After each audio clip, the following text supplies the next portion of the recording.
So this is St. Augustine Docks, and it's really kind of cool. These birds here, look at this. They'll just sit right here, and he's fishing, and he just caught a little fish. And they will let you get really, really close to them.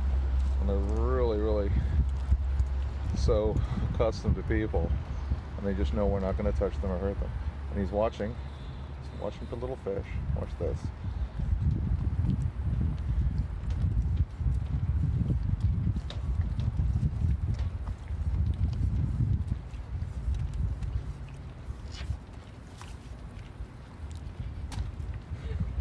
And that's how he fishes.